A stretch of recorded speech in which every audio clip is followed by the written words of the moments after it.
Coragem. Livro de Diana Palmer. Parte 1. Até mesmo nos campos abertos do Texas, segredos encontram um lugar para se ocultarem, como no coração de Gloriane, uma mulher tímida mas determinada, ou sob a couraça de Rodrigo Ramírez, um homem enigmático que a atrai de um modo como nenhum outro havia conseguido. Para alguém atormentado como Rodrigo, a doce inocência de Gloriane era uma tentação difícil de resistir. Porém, mesmo com o perigo o espreitando a cada momento, ele a pediu em casamento. Tornar-se seu marido seria somente o disfarce perfeito para concluir a sua missão? Ou haveria uma chance de realizarem seus desejos mais secretos? Capítulo 1. Não vou, murmurou Gloriane Barnes. O alto e elegante detetive Ricky Marquez apenas a observou e manteve o olhar inflexível. Então não vá, sem problemas. Temos um saco preto do seu tamanho lá embaixo no departamento médico legal. Glory jogou um maço de papéis sobre a escrivaninha na direção dele. Rick o pegou com a mão esguia e ergueu uma sobrancelha. Agressão a um oficial da lei. Não me venha ensinar as leis, retrucou ela, erguendo-se. Sou capaz de citar jurisprudências e precedentes legais de cor. Glory contornou a escrivaninha lentamente. Parecia mais magra que o habitual, mas ainda era atraente em seu terninho bege. A saia caía um pouco abaixo dos joelhos, sem encobrir os pés pequenos. Calçava sandálias de tiras e salto alto que valorizavam suas pernas. Sentou-se em uma das extremidades da escrivaninha. As maçãs do rosto eram altas e exibiam um leve rubor de raiva e algo mais preocupante. O cabelo loiro claro e comprido lhe caía solto pelas costas até a cintura. Tinha olhos verdes claros, uma testa larga e a boca perfeita sob um nariz retilíneo. Nunca usava maquiagem e nem precisava. Sua tez não exibia imperfeições e os lábios possuíam um tom de malva natural. Não ganharia um concurso de beleza, mas tinha um sorriso atraente. No entanto, não sorria muito nos últimos tempos. Não estarei mais segura em Jacobsville do que eu estou aqui, contestou, lançando mão do mesmo velho e cansado argumento daqueles últimos 10 minutos. Sim, estará, insistiu o detetive. Cash Greer é chefe de polícia. Ebb Scott e seus camaradas, ex-mercenários, vivem lá também. E uma cidade pequena, qualquer estranho será notado imediatamente. Glory ficou carrancuda. Os olhos, por trás da armação dos óculos, ocasionalmente corretores da miopia, em lugar das lentes de contato, aparentavam estar pensativos. Além do mais, Rick lançou seu trunfo. O seu médico disse... Isso não é da sua conta, cortou ela. E se você cair morta em sua escrivaninha? Respondeu Rick, obrigado a ser indiscreto devido à teimosia dela. Você é a única testemunha do que Fuentes disse. Ele poderia matá-la para fazê-la calar-se. Os lábios rosados se comprimiram em uma linha fina. Sofro ameaças de morte desde que saí da faculdade e consegui um trabalho aqui como promotora pública assistente. São ossos do ofício. A maioria das pessoas, quando ameaça matar, não está falando sério.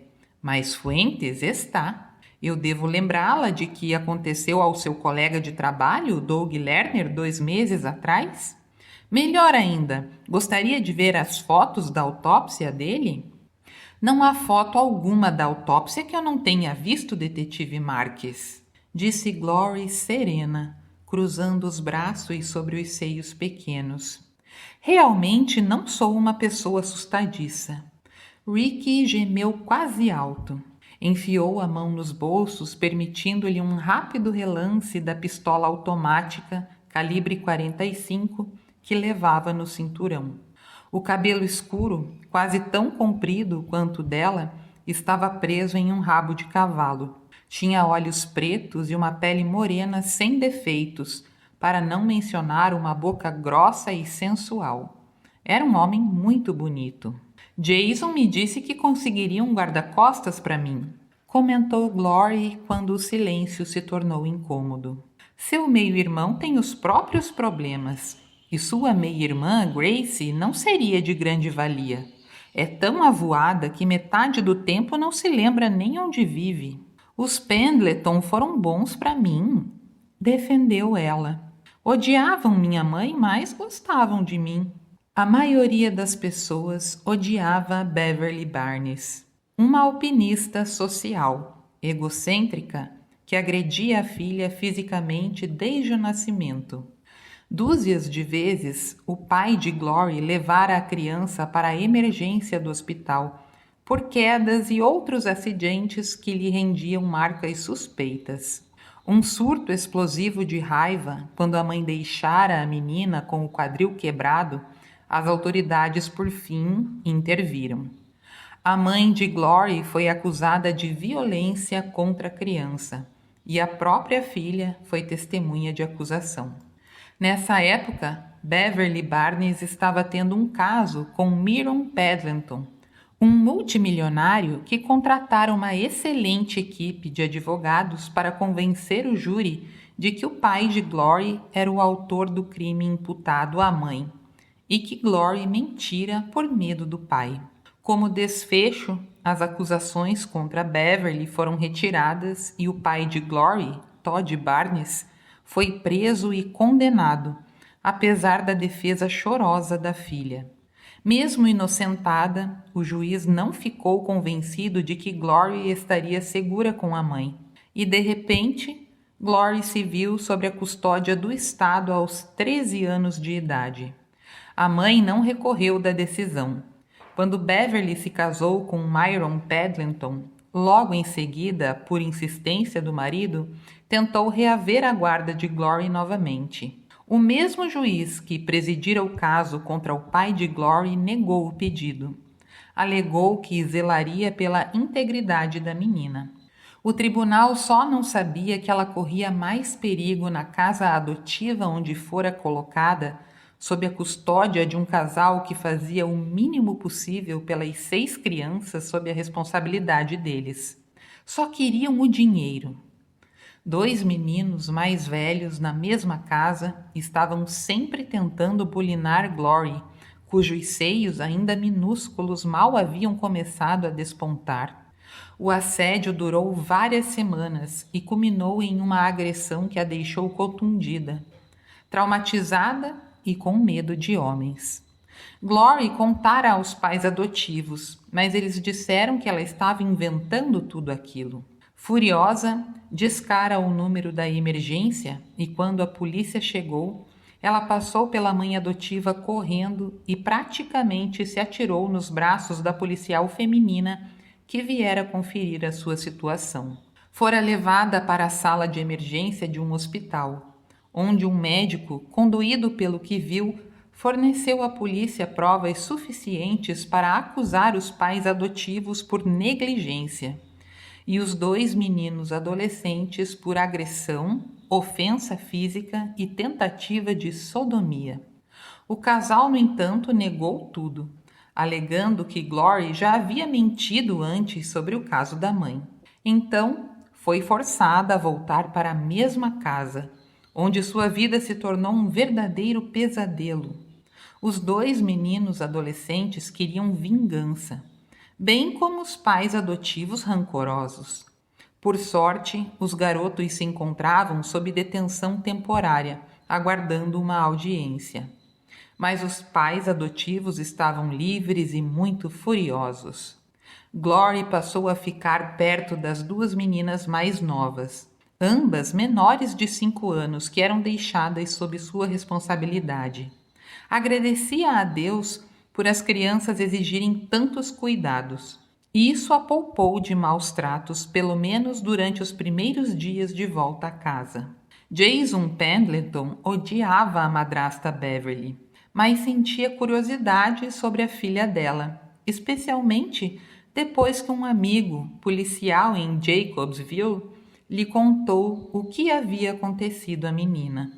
Na mesma semana em que enviaram de volta ao lar adotivo, ele mandou um detetive particular conferir a situação da menina.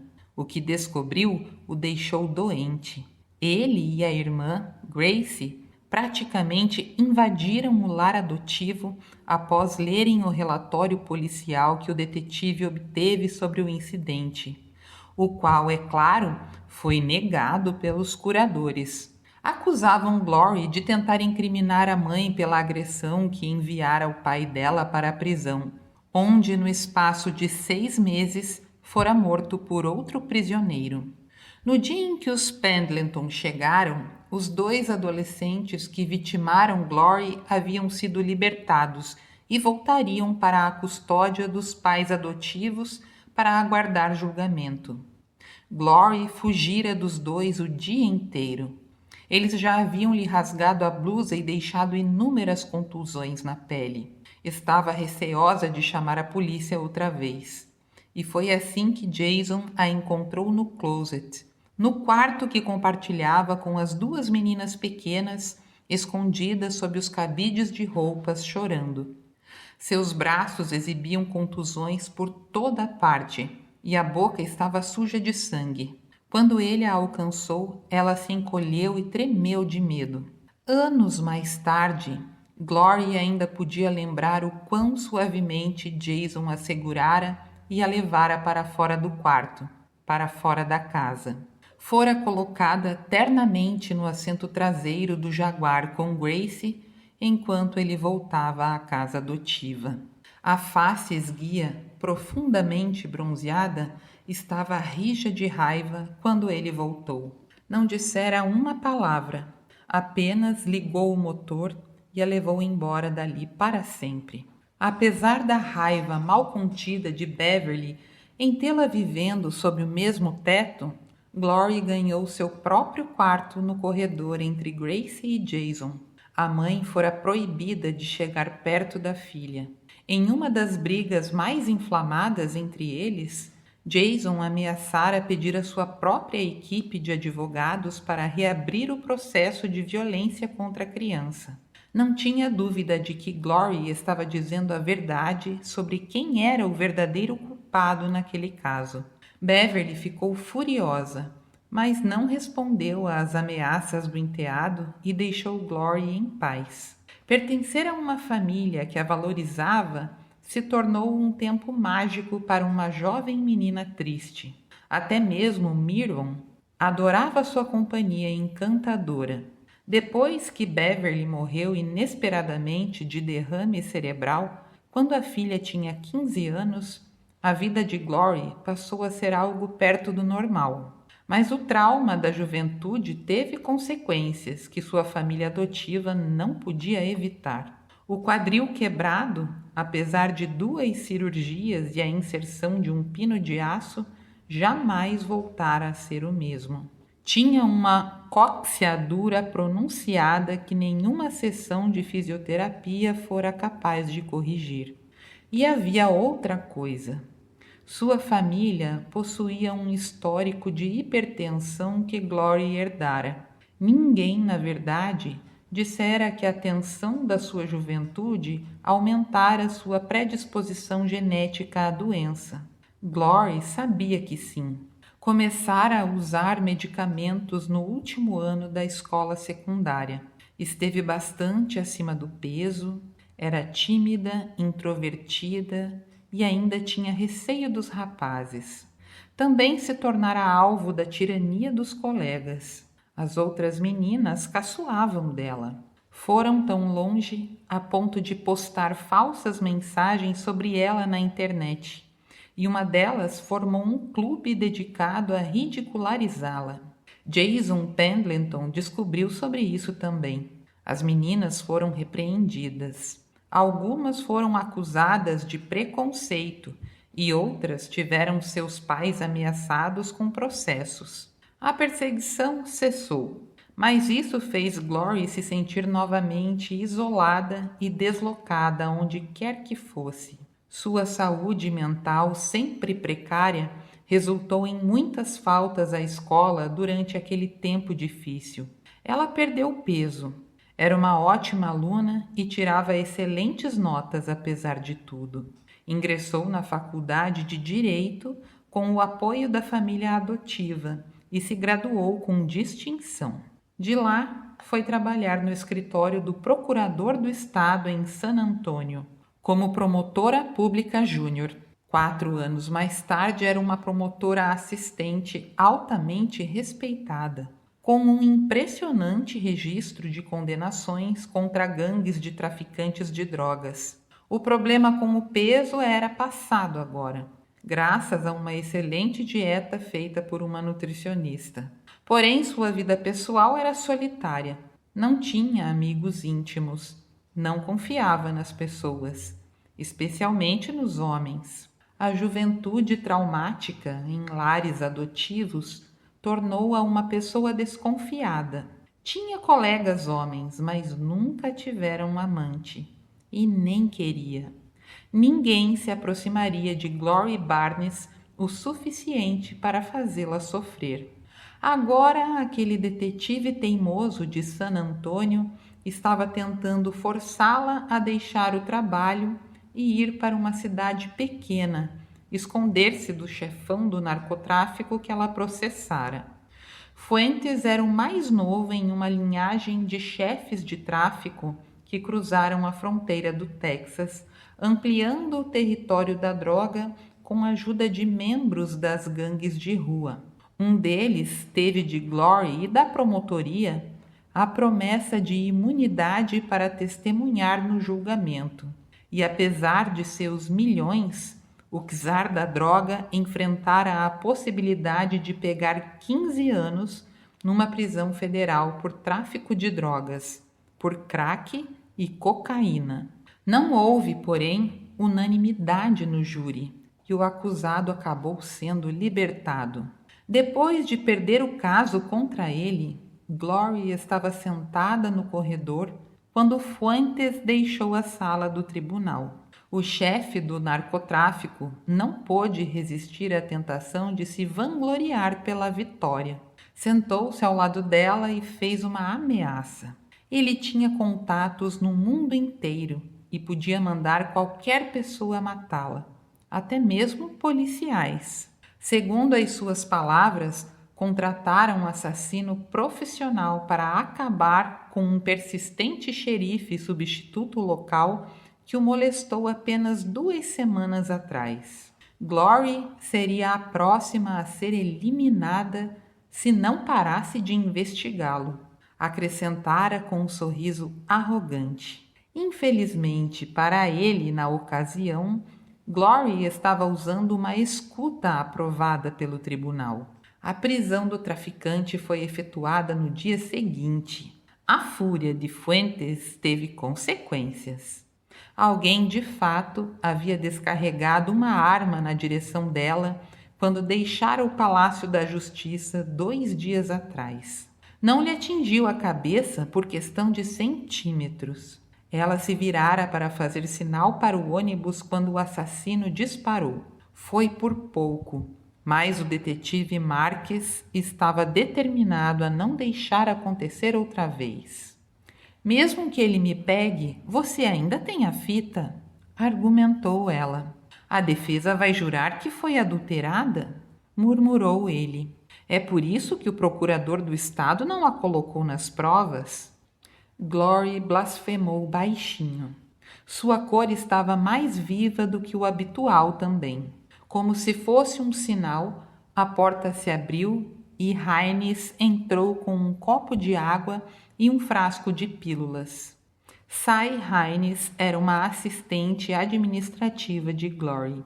Era uma mulher de língua afiada e a autoridade de um sargento instrutor de guerrilha. Não tomou seu remédio hoje, disse ela, destampando o frasco e colocando uma cápsula na mão de Glory. Um quase desastre uma vez no mês já é o suficiente. acrescentou, referindo-se ao que o médico de Glory dissera sobre um possível ataque de coração moderado decorrente da pressão sofrida no julgamento. Um teste de esforço descobrira um problema que poderia exigir cirurgia se Glory não tomasse os seus remédios, se não fizesse uma dieta com baixo teor de gordura e não adotasse um estilo de vida mais tranquilo. Marques queria que ela partisse da cidade e ela não queria ir. O que o médico lhe dissera era algo que não estava disposta a compartilhar com Marques ou Sai. Ele a advertira que se ela não deixasse a cidade e fosse viver um tipo de vida mais saudável, teria um ataque do coração e morreria na mesa do promotor, na sala do tribunal. Ela engoliu a cápsula. A porcaria do remédio inclui um diurético, resmungou irritada. Tenho que ir ao banheiro de instante a instante. Como posso promover uma ação se tenho que interromper meu trabalho 6 vezes por hora? Use uma fralda, respondeu Haynes imperturbável. Glory a fulminou com um olhar. O procurador do estado não quer que você morra na sala do tribunal. Marques impôs sua vantagem agora que tinha auxílio. Ele poderia não ser reeleito. Além do mais, ele gosta de você. Gosta de mim porque não tenho vida particular? Replicou ela. Carrego os arquivos dos casos comigo toda a noite. Eu sentiria falta de gritar com as pessoas. Você pode gritar com os empregados da fazenda de horticultura orgânica dos Pendleton em Jacobsville, assegurou Marques. Pelo menos eu sei algo sobre cultivo. Meu pai tinha uma pequena horta. Ao dizer isso, Glory se fechou como uma flor. Ainda doía, depois de todos aqueles anos, lembrar a dor de ver o pai ser carregado, encolhido, vestindo um macacão laranja enquanto ela chorava e implorava ao juiz para libertá-lo. Seu pai ficaria orgulhoso de você, disse Haynes, especialmente agora que limpou o nome dele da acusação de violência contra a criança. Mas isso não o traz de volta, respondeu ela num tom ríspido. Seus olhos se estreitaram. Mas pelo menos eles finalmente acharam o homem que o matou. Nunca mais ele vai sair da prisão. Se pedir progressão de regime, estarei lá sentada, com as fotos do meu pai em cada audiência pelo resto da minha vida. Eles não duvidaram daquilo. Glory era uma mulher vingativa, à sua maneira. Ora, vamos, persuadiu Marques. Você precisa de um descanso de qualquer maneira. Jacobsville é um lugar tranquilo. Tranquilo. Ela assentiu com a cabeça. Certo. Ano passado houve um tiroteio em Jacobsville com traficantes de drogas que movimentavam centenas de quilos de cocaína na fronteira da cidade, culminando com o sequestro de uma criança.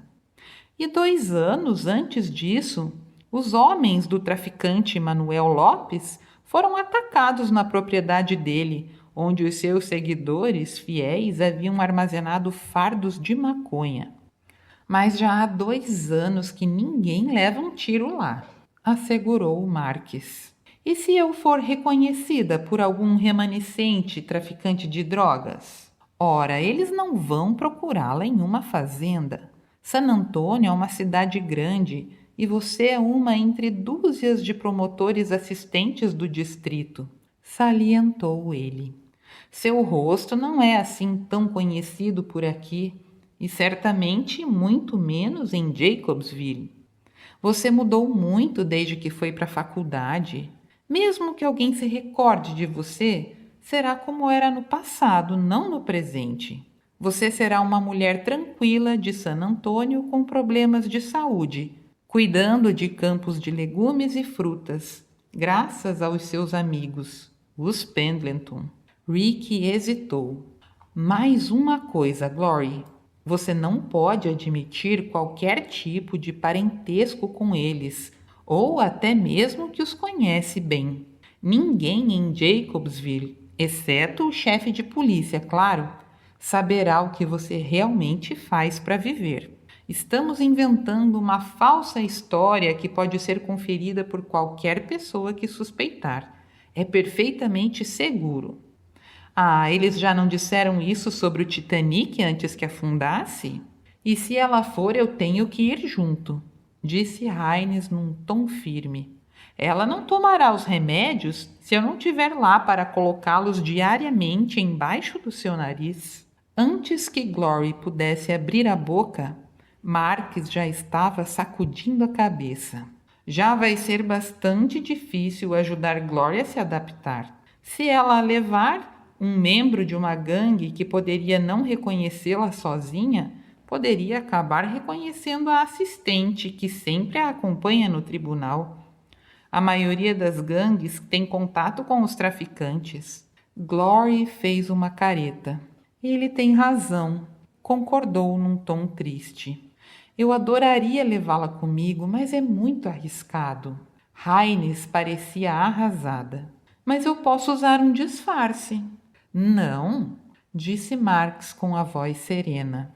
Você é mais útil aqui. Se qualquer um dos outros promotores descobrir algo sobre Fuentes, você estará na posição estratégica para me passar informações.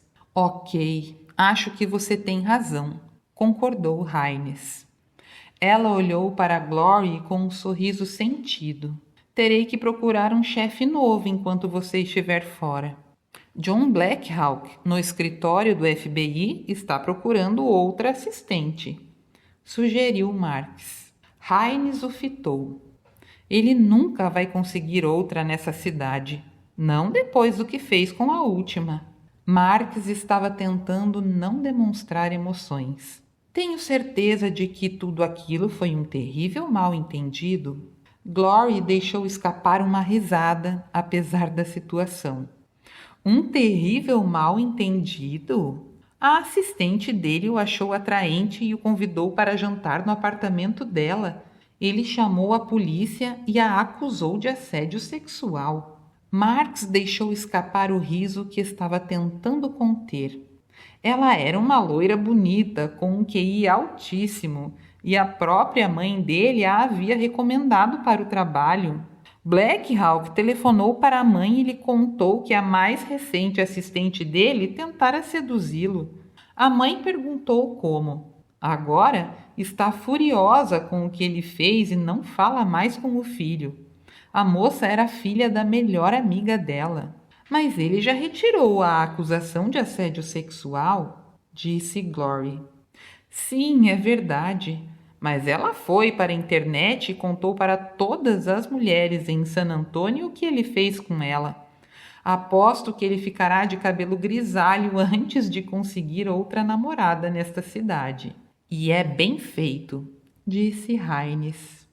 Ah, e o pior, Marx acrescentou com um sorriso. Lembram de Jocelyn Perry, que trabalhava para Garon Greer e um dos outros agentes locais do FBI?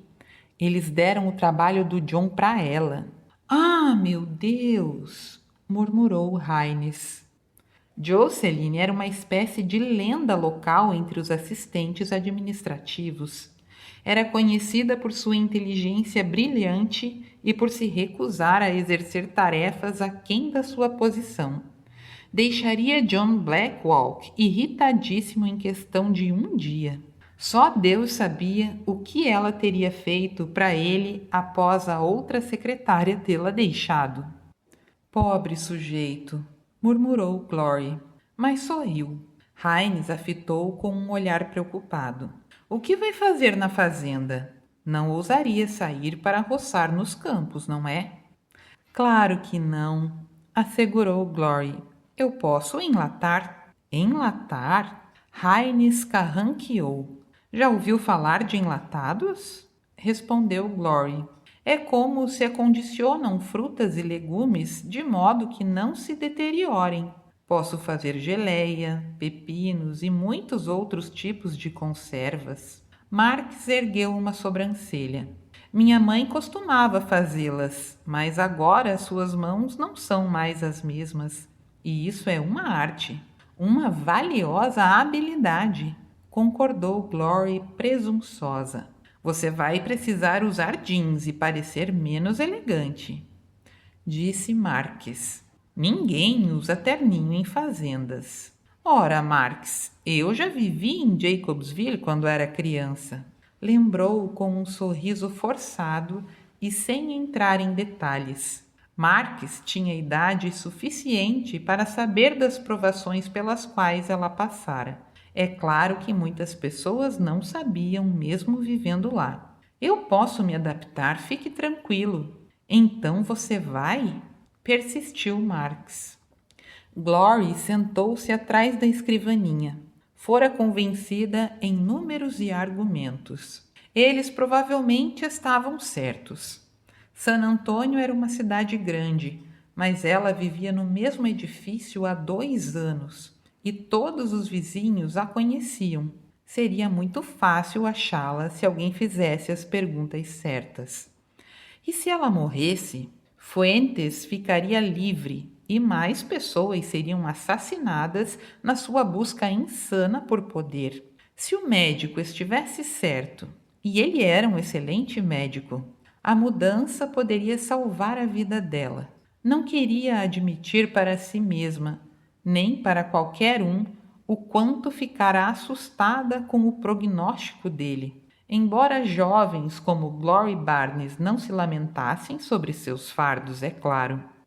E o Jason e a Gracie? Perguntou ela de repente. Jason já contratou um pequeno exército de guarda-costas, assegurou Marques. Ele e a Gracie vão ficar bem, e é com você que eles estão preocupados. Todos nós estamos preocupados. Glory respirou fundo.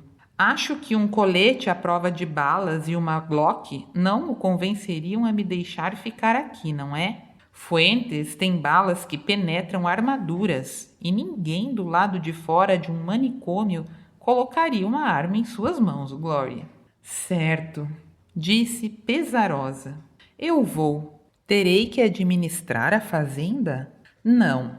Jason contratou um administrador. Ele fez uma careta. Sujeito estranho, não é do Texas. Não sei onde Jason o achou. Ele é...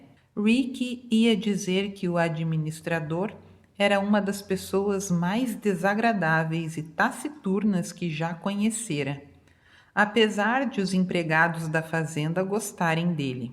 Aquele, entretanto, não era o melhor momento para dizer tal coisa. Ele é muito bom na administração do pessoal, disse em vez disso. Contanto que não tente me administrar, está tudo bem. Ele não sabe nada sobre você, exceto o que Jason contou, assegurou o detetive. Jason não revelou o motivo da sua ida para lá e você também não deve falar nada. Aparentemente, o administrador também teve algum tipo de revés na vida e aceitou o emprego para esquecer os problemas.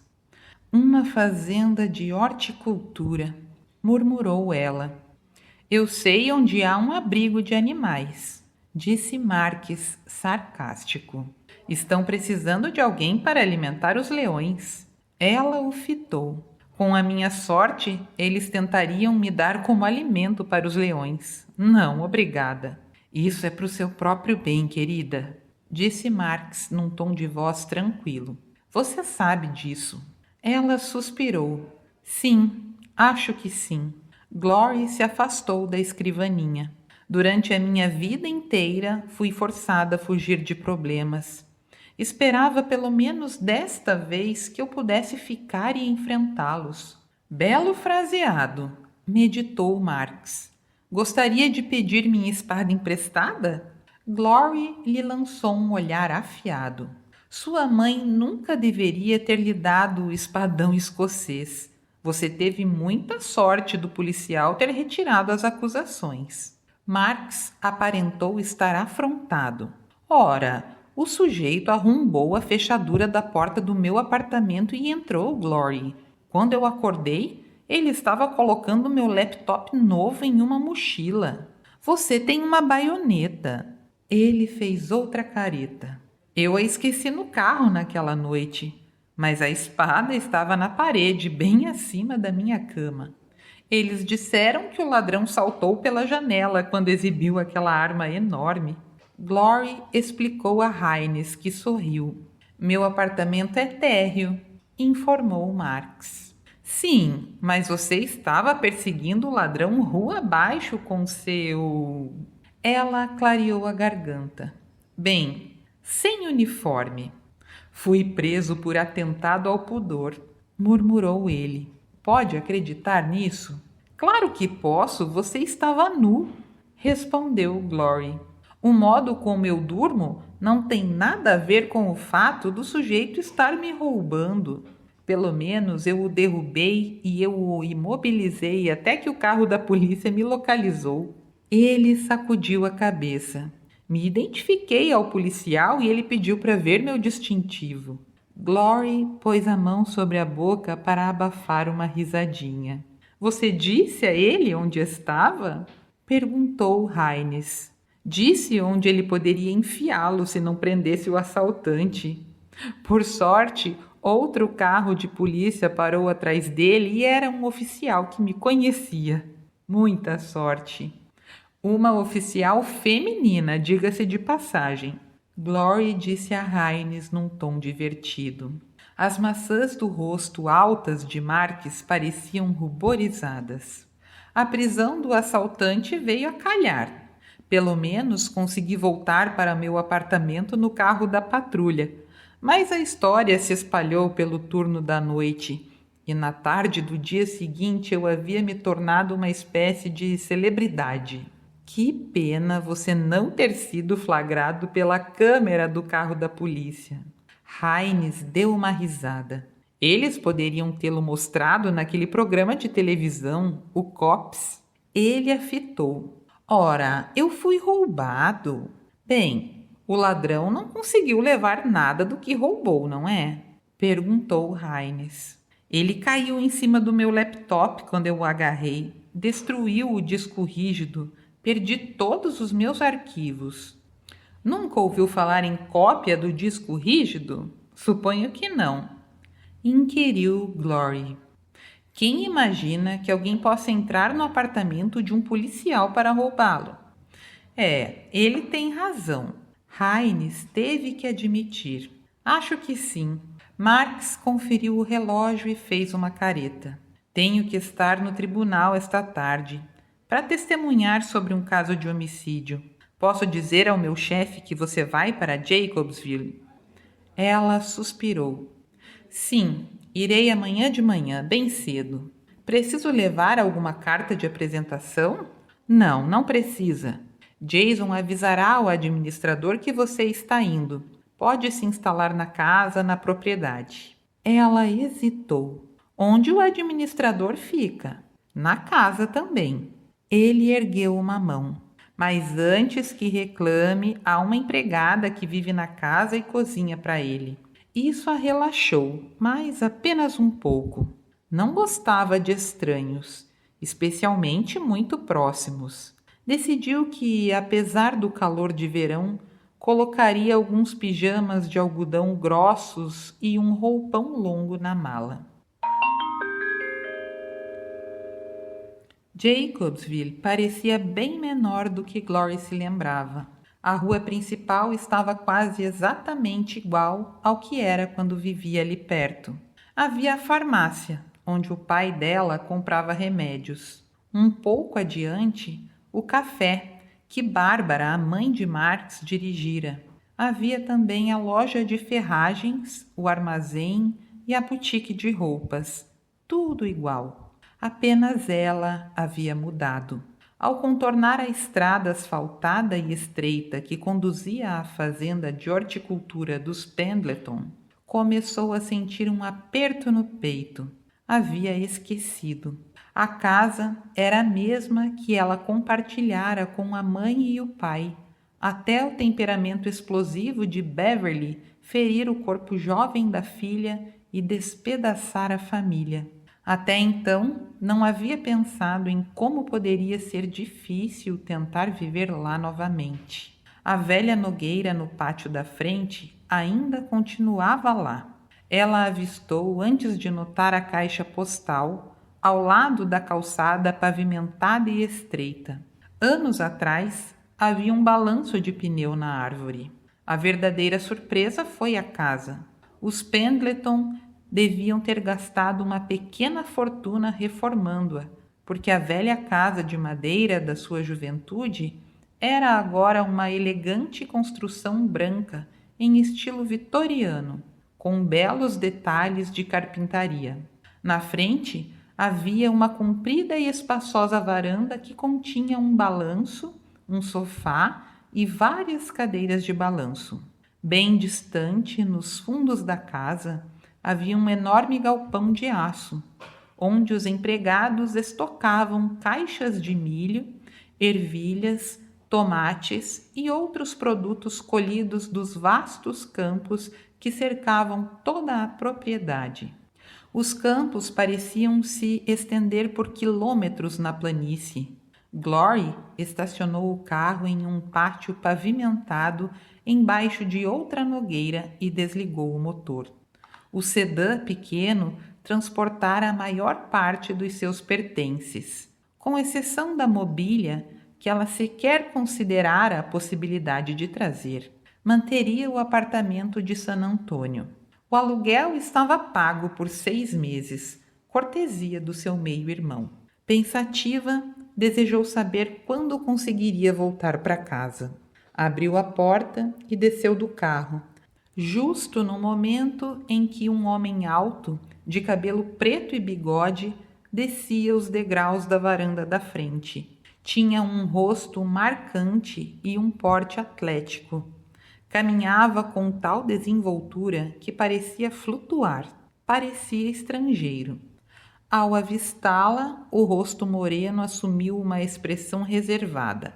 Ele caminhou na direção dela, com um passo rápido e elegante. Ao se aproximar, ela pôde notar que, sob as sobrancelhas espessas e escuras, havia um par de olhos negros como azeviche.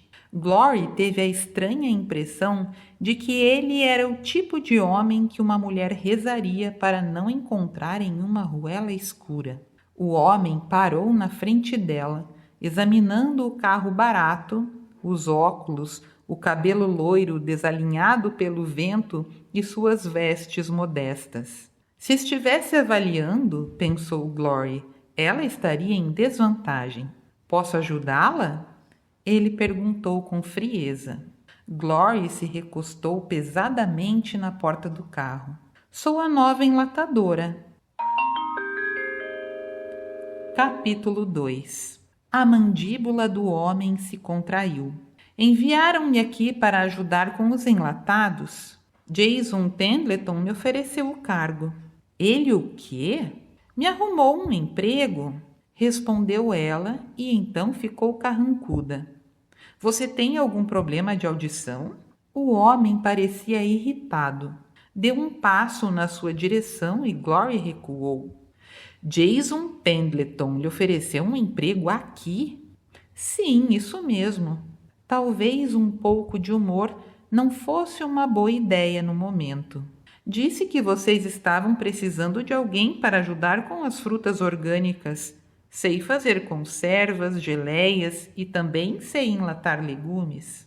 Ele parecia relutante com a presença dela. Era óbvio que não estava contente com a sua vinda. Jason não me pôs a par de nada. Ele me disse que iria lhe telefonar hoje à noite. Está em Montana, em uma exposição de gado. Ora, eu sei onde ele está. Glory sentiu o quadril latejar, mas não queria mencionar o fato. O homem já estava irritado bastante. Quer que eu durma no carro? Perguntou com forçada educação. Então ele pareceu se dar conta de onde estavam. Era como se tivesse perdido o curso dos pensamentos. Não, eu direi a Consuelo para lhe preparar um quarto. Respondeu sem muito entusiasmo. Ela está preparando geleias e conservas. É uma linha nova. Dispomos de uma fábrica para processar os legumes. Se a linha de frutas for aprovada no mercado, mandamos para a fábrica. Consuelo diz que a cozinha aqui é grande o bastante para estocar amostras dos produtos. Não vou interferir no modo como ela trabalha, prometeu Glory. Venha então, vou apresentá-la antes de partir. Será que ele estava se demitindo para não ter que trabalhar com ela? Sentiu vontade de lhe perguntar. Pena que ele não parecia ter muito senso de humor. Glory alcançou a bengala, com o desenho de um dragão incrustado na madeira, no banco traseiro do carro. Em seguida, ergueu um guarda-chuva cheio de dispositivos úteis de todos os tipos, cores e estilos. Se uma pessoa tinha que ser deficiente, argumentou consigo mesma, devia ser com extravagância. Fechou a porta do sedã e se apoiou na bengala. A expressão do homem era inexplicável. Ela esperou que ele comentasse sobre a sua deficiência, mas ele não o fez. Virou-se e caminhou lentamente, de volta à casa, esperando que ela o alcançasse. Glory reconheceu aquela expressão. Era de pena. Trincou os dentes. Se ele lhe oferecesse ajuda para subir os degraus, o acertaria bem no meio da canela com a ponta da bengala. Ele não fez isso. Abriu a porta para ela entrar de má vontade. Ótimo, pensou Glory enquanto entrava na sala. Vamos nos comunicar em quirologia de agora em diante, eu acho. Ele a conduziu por uma confortável sala de visitas com piso de madeira polida e entrou no que parecia ser dispensas em ambos os lados de uma passagem estreita que levava a uma enorme cozinha, equipada com eletrodomésticos novos, uma mesa grande e cadeiras, uma bancada de trabalho e cortinas amarelas em todas as janelas. O chão era de linóleo com um padrão sólido. Os armários de carvalho espaçosos e fáceis de alcançar. Havia uma bancada que ia desde a máquina de lavar louça até o fogão. O refrigerador ficava isolado em um dos cantos. Devia ter ofendido a cozinheira e fora exilado, pensou Glory. Uma mulher pequena e morena de cabelo preso em um intrincado rabo de cavalo, amarrado em 4 lugares com fitas cor-de-rosa. Se virou ao ouvir o som de passos. Tinha um rosto redondo e olhos escuros risonhos. Consuelo, disse o homem alto, apontando para Glory. Esta é a nova enlatadora. As sobrancelhas de Consuelo se arquearam. Esta é Consuelo Águila, apresentou ele. E esta é... Parou mortificado, porque não sabia dizer o nome da recém-chegada. Glory esperou que ele continuasse. Não estava disposta a cooperar. Você não perguntou o nome dela, homem? Repreendeu Consuelo, que virou para Glory com um sorriso largo nos lábios. Seja bem-vinda, apreciarei a sua ajuda. Como é o seu nome? Gloriane, veio a resposta suave. Gloriane Barnes. O homem alto ergueu ambas as sobrancelhas. Quem lhe deu esse nome? Os olhos verdes de Glory se arregalaram solenes. Meu pai. Achou que ter uma filha era uma ocasião gloriosa. Ele ficou curioso com a expressão dela. A mulher parecia relutante em dizer algo mais. Sabe quem ele é? Perguntou Consuelo, indicando aquele homem alto. Glory enrugou os lábios e sacudiu a cabeça. Você sequer se apresentou? Perguntou Consuelo, admirada. Ela não vai trabalhar comigo. Sim, mas vai morar nesta casa. Ah, não, eu não me importo de dormir no meu carro, disse Glory, tentando ser agradável. Não diga bobagens, rosnou ele. Tenho que ir para a loja de ferragens comprar mais estacas para a plantação de tomates, informou ele à mulher morena. Arrume um quarto para ela e explique como trabalhamos aqui. Glory abriu a boca para protestar pela atitude dele, mas o homem já havia girado nos calcanhares e deixado a cozinha sem mais palavras. A porta de tela bateu ruidosamente quando ele saiu. Bem, ele é um encanto, não é? Glory perguntou à mulher mais velha com um sorriso. Mal posso esperar para me instalar e começar a transformar a vida dele em um inferno. Consuelo riu. Ele não é tão ruim. Não sabemos por que ele assumiu quando o Sr. Wilkes se demitiu. O chefe é o Sr. Pendleton. Mora em San Antônio e nos disse que Rodrigo perdeu a família recentemente e está de luto. Veio para cá para poder se recuperar. Ai, meu Deus! Disse Glory suavemente. Sinto muito. Não devia ter sido tão sarcástica com ele. Isso não o afeta, fique tranquila, ironizou a mulher. Ele trabalha como um tigre. Nunca é cruel ou severo com os homens que trabalham nos campos. É um homem culto, suponho, porque ama ouvir DVDs de ópera e música clássica. Uma vez, um empregado entrou em uma briga com outro homem e Rodrigo interveio. Ninguém o viu se mover, mas em um piscar de olhos, o agressor estava deitado no chão empoeirado, cheio de contusões. Os homens não dão qualquer motivo ao Rodrigo para persegui-los desde que isso aconteceu. Ele é muito forte. Rodrigo? Glory repetiu o nome. Possuía uma dignidade serena. Rodrigo Ramírez, respondeu a mulher. Trabalhava em uma fazenda de gado para lá de Sonora, segundo ele. Então ele veio do México? Acho que nasceu lá, mas ele não fala do passado, não. O sotaque dele é muito leve, meditou Glory.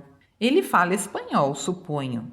Espanhol, francês, dinamarquês, português, alemão, italiano e, além de tudo isso, Apache. Glory estava confusa. Com um talento desses, está administrando uma fazenda de horticultura no Texas? Consuelo riu. Também fiz a mesma observação. Ele me levou a acreditar que um dia trabalhou como tradutor, onde não me disse. Glory sorriu. Bem, pelo menos isso vai ser um trabalho interessante. Você conhece o chefe, Jason Pendleton? Glory concordou com um gesto de cabeça. Bem, um pouco, emendou depressa. Eu era mais amiga da irmã dele. Ah, Gracie! Consuelo riu novamente. Ela veio aqui uma vez com um irmão. Havia um gato com uma perna quebrada deitado na estrada. Um perdido que rondava por aqui. Grace o pegou, limpou o sangue e a sujeira e fez Jason levá-lo do veterinário mais próximo. Estava usando um vestido de seda que devia valer 2 meses do meu salário e nem se importou. O gato era mais importante para ela. A mulher sorriu. Ela devia se casar. O homem que casasse com uma mulher assim seria um sortudo. Ela não quer se casar, disse Glory. O pai verdadeiro dela era um diabo. Dela e do Jason, você quer dizer, não é? Glory sacudiu a cabeça. Jason e Gracie não são irmãos de verdade. O pai dela morreu quando ela ainda era adolescente. A madrasta se casou com o pai do Jason. Então a madrasta dela morreu e o pai do Jason se casou novamente. Ela não acrescentou que o pai de Jason também era o próprio padrasto dela. Isso era complicado. Consuelo retirou o avental. Tenho que lhe mostrar o quarto de hóspedes. Ela se virou e só então percebeu a bengala, meio escondida atrás da perna de Glory. As sobrancelhas da mulher se ergueram. Você deveria ter me dito. Não a teria deixado ficar de pé enquanto eu fofocava. Deve ser doloroso. Eu nem senti, na verdade. Bem, pelo menos o quarto fica no primeiro andar, disse Consuelo, atravessando a despensa, entrando na sala de estar e seguindo por uma porta que conduzia a outro corredor, que terminava em uma suíte com papel de parede azul e detalhes brancos. Nossa, é adorável! Exclamou Glory. É pequeno, disse Consuelo. Rodrigo escolheu para si, mas eu lhe disse que ele precisava de um quarto maior. Ele tem 2 computadores e vários equipamentos de rádio. Um passatempo, ele me explicou. Há uma escrivaninha pequena no estúdio que ele usa, mas prefere o quarto quando está fazendo a contabilidade. Ele é antissocial, é? Bem, ele não se envolve muito com as mulheres, respondeu Consuelo, franzindo o senho em seguida. Embora uma mulher loira bonita tenha vindo aqui um dia para visitá-lo. Pareciam muito íntimos. Perguntei quem era, mas ele me ignorou. Não fala sobre a vida particular de jeito nenhum. Que estranho! Você não é casada nem comprometida? Glory negou com a cabeça. Não quero me casar, jamais. Não quer ter filhos? Não sei se devo tentar. Minha saúde não é muito boa, seria perigoso. Ela suspirou. Mas já que não confio muito nos homens, é quase improvável. Consuelo não fez mais nenhuma pergunta, mas suas atitudes em relação a Glory eram muito gentis. A fazenda era enorme. Havia muitos campos. Cada um tinha sua própria colheita planejada, e as plantações eram coordenadas de modo que sempre havia algo para ser colhido. A colheita das árvores frutíferas estava sendo realizada. Pêssegos, abricós, nectarinas e kiwis eram os primeiros a ser colhidos. As macieiras eram variedades que frutificavam no outono. Nesse meio tempo haveria framboesas, amoras e morangos. Vou ter um bocado de trabalho, exclamou Glory quando Consuelo mostrou os vários campos circunvizinhos. Nós duas, respondeu a mulher mais velha. Estava pensando em deixar esse trabalho. É muita coisa para uma mulher sozinha. Mas nós duas podemos dar conta, eu acho. As compotas, as geleias e os picles em conserva incrementarão muito a nossa renda se venderem. Costumam fazer sucesso com os turistas.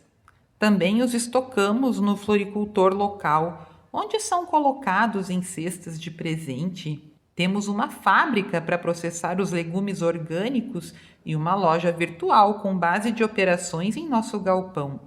Eles despacham as encomendas, mas ainda estamos engatinhando nessa especialidade de enlatados. Só consigo fazer as coisas básicas, conservas e geleias. Adoraria fazer pequenos potes de milho orgânico, ervilhas e feijões, mas isso é feito a granel no centro de processamento. Além do mais, requer panelas de pressão para processar e mais tempo do que eu disponho. Desde que o Rodrigo assumiu a administração da fazenda, ele é um dínamo, esse homem. Panelas de pressão me deixam nervosa, disse Glory. Já ouvimos histórias terríveis de como elas podem explodir. Consuelo riu.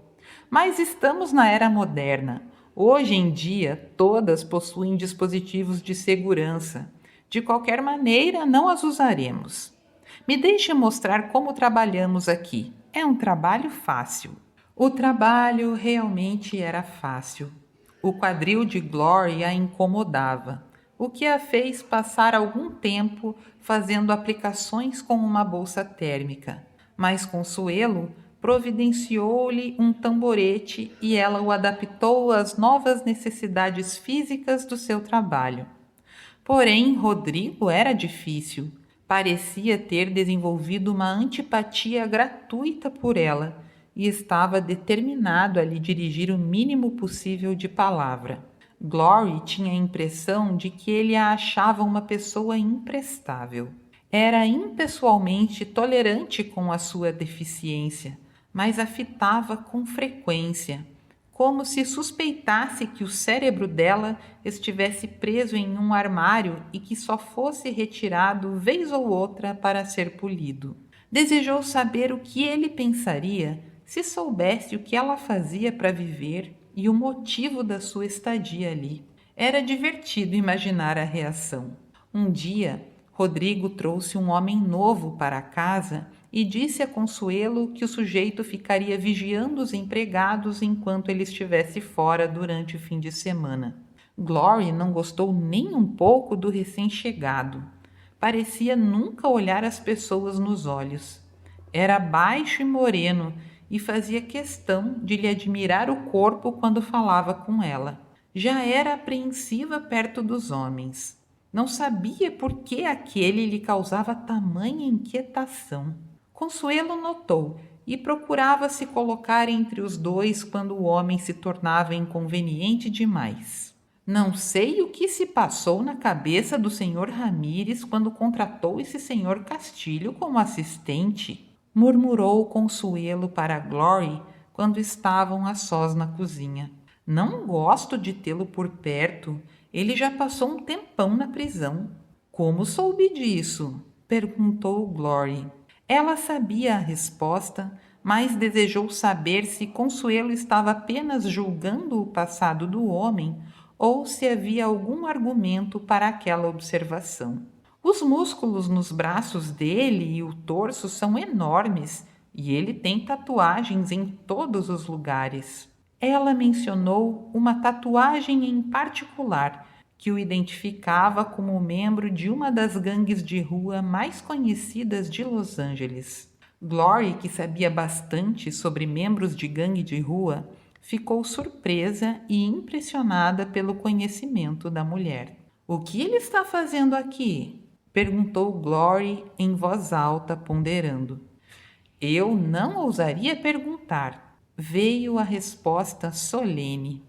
"Devia contar para o Sr. Pendleton, mas isso custaria o meu emprego. Teremos que confiar que o Rodrigo sabe o que está fazendo." "Que pessoa estranha esse Rodrigo", observou Glory. "Mas é culto e bastante inteligente. Tenho certeza de que podia ler seu próprio negócio ou trabalhar onde quisesse. Ele parece meio deslocado em uma fazenda de cultivo de verduras." Consuelo riu. "Eu não lhe perguntaria algo que não fosse necessário ao desempenho do trabalho", respondeu ela. "De vez em quando, alguma coisa o transtorna. Usa palavras agressivas e não tolera trabalho mal feito, nem atrasos. Um dos homens que foi chamado a atenção por beber em serviço foi despedido no mesmo dia. Ele é um chefe muito rígido." "Sim, imaginei que ele fosse esse tipo de homem. Ele não é feliz, não é?" Consuelo a fitou e assentiu com a cabeça. "Você é perceptiva, não é? Realmente ele não é feliz e acho que normalmente não é uma pessoa mal-humorada. Devia amar muito a família. Já reparei como ele trata meu filho, o Marco, quando vem me visitar." "Você tem filhos, então, Consuelo?" perguntou Glory num tom suave. Consuelo sorriu. "Sim, tenho um rapaz. Acabou de completar 21 anos. Eu o adoro." "Ele vive aqui perto?" Consuelo sacudiu a cabeça. "Mora em Houston. Vem me ver quando é possível, especialmente quando há alguma partida de futebol na TV a cabo. Ele não tem na casa dele, mas o Rodrigo mandou instalar uma aqui, de modo que ele possa assistir os jogos." "Futebol?" Os olhos verdes de Glory se iluminaram. "Eu amo futebol." "É mesmo?" Consuelo ficou entusiasmada. "Para que time você torce?" Glory sorriu tímida. "México! Eu sei que deveria apoiar o time do nosso país, mas amo a seleção do México. Tenho uma bandeira do time que ficou na minha sala de estar durante a Copa do Mundo." "Talvez eu não devesse lhe contar. Eu sou parente de um jogador desse time." "É sério? Você é?" Glory exclamou. "Quem? Me conta." Antes que a mulher pudesse responder, Rodrigo entrou. Ele parou na entrada, fazendo uma carranca ao ver o brilho do sorriso de Glory. Interrompi alguma coisa? Perguntou curioso. Estávamos falando sobre futebol, respondeu Consuelo. Ele olhou para Glory. Não me diga que assiste isso. Sempre que eu posso. Ele emitiu um som, como um riso contido, e se virou para Consuelo. Vou me ausentar durante o final de semana. Castilho ficará no comando. Se tiverem algum problema com ele, tragam ao meu conhecimento. Ele não... Começou Consuelo, olhando para Glory. Nos aborrece, interrompeu Glory com um relance à mulher. Desde que não tenham nenhum contato com ele, não imagino por que ele as aborreceria. Se precisar de mim, tem o número do meu celular. Sim, claro, disse Consuelo. Rodrigo deixou a cozinha sem mais palavras. Por que não me deixou contar, Glory? Perguntou Consuelo, preocupada. Ele pensaria que eu estava me queixando a você, respondeu Glory simplesmente. Se Castilho me criar qualquer dificuldade, cuido dele sozinha. Um sorriso suave curvou-lhe os lábios. Não pense que meu quadril me torna incapaz. Posso muito bem cuidar de mim, mas agradeço a sua preocupação, viu? Consuelo hesitou e então sorriu. Certo, vou deixar que controle a situação ao seu modo. Glory anuiu com a cabeça e voltou ao trabalho. Continua.